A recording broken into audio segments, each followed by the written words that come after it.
Hi guys! Hello! This is for Scorpio. Scorpio, welcome dito sa aking channel. Kapalaran 888. Welcome guys. Alamin natin kung anong messages, vibration, gabay energy para sa lahat ng Scorpio. Reverse na privileged lady. Bakit ganon? Kumuha tayo ng isa pang baraha. Sa linggong ito, nakikita ko sa'yo dito na bakit ganon? Kapirahan. Tingnan natin. Oh, sorry. Let's shuffle. Kasi parang hindi maganda. Okay. Marriage. Okay.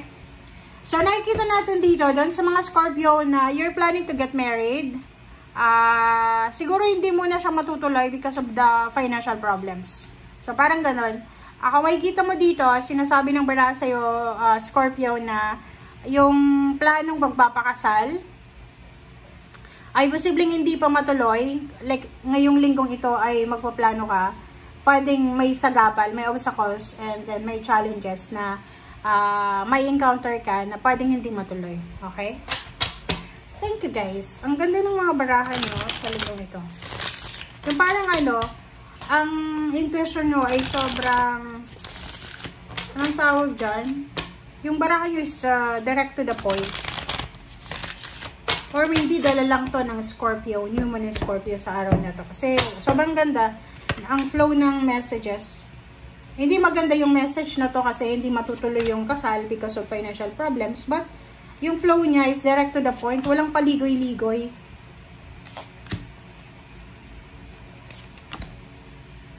Alright, so okay, you have 5 cards here. So, dito sinasabi ng barahan na 10 of Cups, 6 of Cups, Queen of Wands, Knight of Pentacles, and 5 of Wands. Scorpio, nakikita ko sa'yo dito na mag-iingat ka. You need to be careful. Same with the Pisces. Nakikita ko sa'yo dito na mayroon mga competition. There's a competition, there's a quarrel, miscommunication, misunderstanding, mayroong pag-aaway, na posibleng maganap sa pamilya, mag-asawa, mag-boyfriend, girlfriend, magpamilya, magnanay, magtatay. Parang yung selos, tamang hinala, parang ganon, or kung ano man siya. Nine of Pentacles, sinasabi ng baraha sa'yo dito na isang job offer ang posibleng matatanggap mo, but after mong tanggapin yung job offer na to, makikita mo na maraming kompetensya. Marami kang ma-encounter na kakompetensya. Yung iba din sa inyo dito, possible na meron kayong celebration. So, nakikita ko na ikaw ay excited ka. Maybe kung ikaw ay OFW, pwedeng pauwi ka ng Pilipinas ngayong Pasko or New Year, or pwedeng nasa malayo kang lugar, you're excited para sa 10 of Cups and the 6 of Cups. So, ibig sabihin, excited ka sa celebration, sa reunion, or excited kang bumalik sa pamilya mo. And Queen of Wands and Knight of Pentacles, nakikita ko sa'yo dito na wala kang gagawin na gastos ngayong linggo. Kumbaga, busy yung Scorpio ngayon sa pag-iipon para sa inihahanda niyang selebrasyon para sa pamilya for the December. Or pwedeng yung iba sa inyo dyan, yun na nga, you're planning to get married, so nag-iipon ka. But this week, parang medyo magugulo yung isip mo eh. Yung parang pag-iisipan mo siya ng mabuti kung tama ba tong plano mo. It's either pagpapatayo yan ng bahay, pwedeng pagnenegosyo or pakikipag-collaborate sa mga tao, or pagpapakasal. So, kailangan mong pag-isipang mabuti. Okay? Alright, so, let's check. Ano pa ba ang additional messages para sa lahat ng Scorpio. Panoorin mo yung Scorpio yung Pisces kasi pwedeng makaresonate ka doon. 4 of Cups, High Priestess. Doon naman sa mga Scorpio na naghihintay kayo ng confirmation. Like, halimbawa nasa long distance relationship ka. Huwag kang masyadong impatient sa mga messages na hinihintay mo. Like, for example, nasa ibang bansa ka, tapos yung asawa mo sa Pilipinas, or boyfriend, girlfriend, or magulang, nagtatrabaho, or meron silang obligations. Hindi ibig sabihin na kaya mong makipag-communicate sa kanila, like, anong tawag doon, bakante ka everyday. So, pwede kang mag-video call, pwede kang tumawag. Pero once na hindi mo sila ma-contact, magagalit ka. So, huwag kang magalit, okay? Sinasabi ng bara sa'yo dito na makinig tayo sa sinasabi ng ating intuition. Kasi pinagsasabihan ka ng intuition mo na kailangan mong magpasensya, okay? Page of Wands, this is about the future. So, High Priest and High Priestess.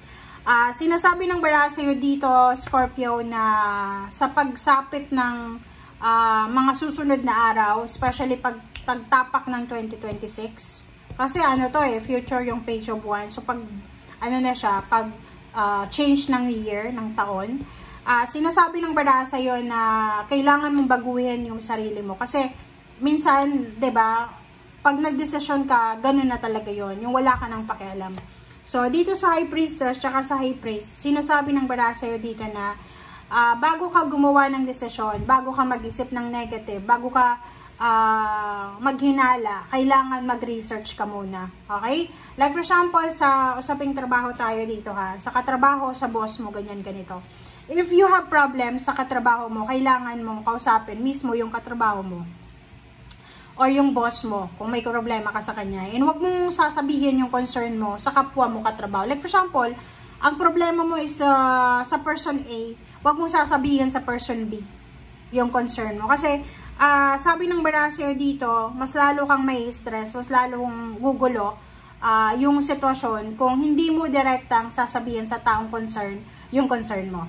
And Ten of Swords, sinasabi ng bara sa'yo dito na alisin mo bago pumasok yung 2026 Scorpio. Kailangan mong alisin yung mga bumabagabag na yan sa puso mo. Kasi marami kang naiisip na mga stressful na past sa buhay mo. Yung mga traumatic experiences. Yung parang naka-move on ka na tapos bumabalik ulit. Parang ganon. So, you need to be careful.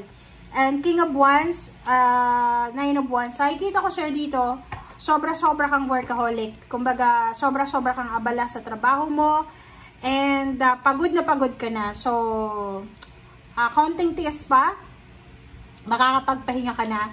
Once na nagbakasyon ka, kumbaga makakapagpahinga ka. So ngayon, sinasabi ng bara sa'yo dito na counting tiis pa. Kasi itong Four of Cups na to is waiting You need to wait patiently. Okay?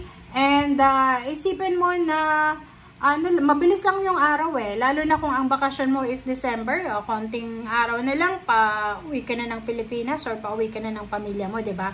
So, yun guys, ang nakikita natin dito. Okay? And sa lalim mo dito ang King of Wands and Nine of Wands plus Four of Wands. Kung medyo, like for example, na nahihirapan ka sa trabaho mo or nahuhomesick ka, isipin mo lang na kaya mo yan ginagawa, kaya ka nagtitiis sa malayo or sa trabaho mo because gusto mong bigyan ng magandang buhay yung sarili mo and then yung family mo. Parang ganon. Kumbaga, lalo yung mga OFW dyan, kung ano yung rason ng pagpunta nyo dyan sa ibang bansa, yun din yung rason na dapat yung isipin every time na napapagod kayo, every time na na-stress kayo. Okay? Thank you guys. Bye!